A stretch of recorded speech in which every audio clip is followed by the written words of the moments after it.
तमिलनाडु में इस वक्त जो हो रहा है वो शायद किसी ने सोचा भी नहीं होगा।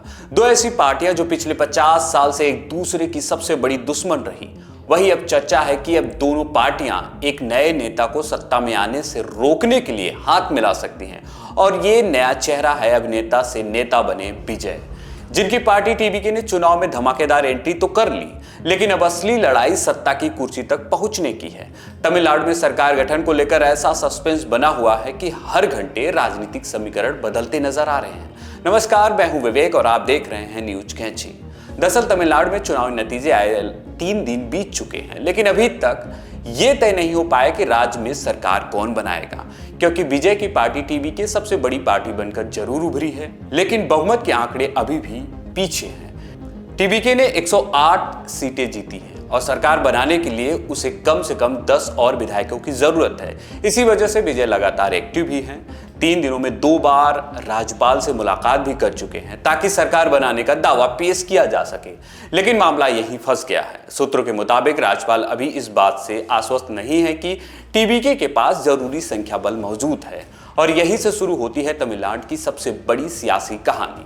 क्योंकि अब चर्चा है कि डीएमके और एआईडीएमके यानी तमिलनाडु की 2 सबसे बड़ी द्रविड़ पार्टियां जो पिछले 50 साल से एक दूसरे की कट्टर विरोधी रही हैं, वो विजय को सत्ता से दूर रखने के लिए साथ आ सकती हैं। अगर ऐसा होता है तो तमिलनाडु में यूपी वाला राजनीतिक इतिहास दोहराया जा सकता है। याद कीजिए 1993 का वो समय जब मुलायम सिंह यादव और काशीराम ने बीजेपी को रोकने के लिए हाथ मिलाया था। फिर 2019 में अखिलेश यादव और मायावती भी साथ आए थे, लेकिन गठबंधन ज्यादा लंबा चल नहीं सका। अब वैसी ही चर्चा तमिलनाडु में भी हो रही है, क्योंकि इस चुनाव में विजय की एंट्री ने डीएमके और एआईडीएमके दोनों को वोट बैंक को बड़ा नुकसान पहुंचाया है। और अब दोनों दल शायद ये नहीं चाहते कि एक नई पार्टी सीधे सत्ता तक पहुंच जाए। इसी बीच एआईडीएमके प्रमुख पलानीस्वामी का बड़ा बयान आया है।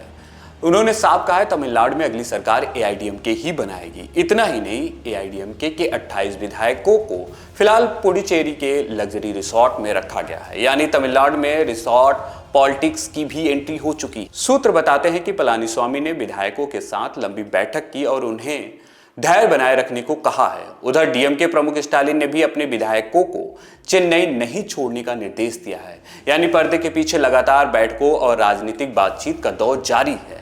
अब सबसे बड़ा सवाल ये है, क्या डीएमके एआईडीएमके सच में साथ आएंगे? क्या विजय की सरकार बनने से पहले ही खेल बदल जाएगा, या फिर टीवीके तमिलनाडु की राजनीति में नया इतिहास लिख देगी? फिलहाल तमिलनाडु की राजनीति पूरी तरह सस्पेंस और जोड़ तोड़ के दौर में पहुंच चुकी है, और अगले 24 से 48 घंटे राज्य की सत्ता की तस्वीर पूरी तरह बदल सकती है। मैं हूं विवेक और आप देख रहे हैं न्यूज कैंची।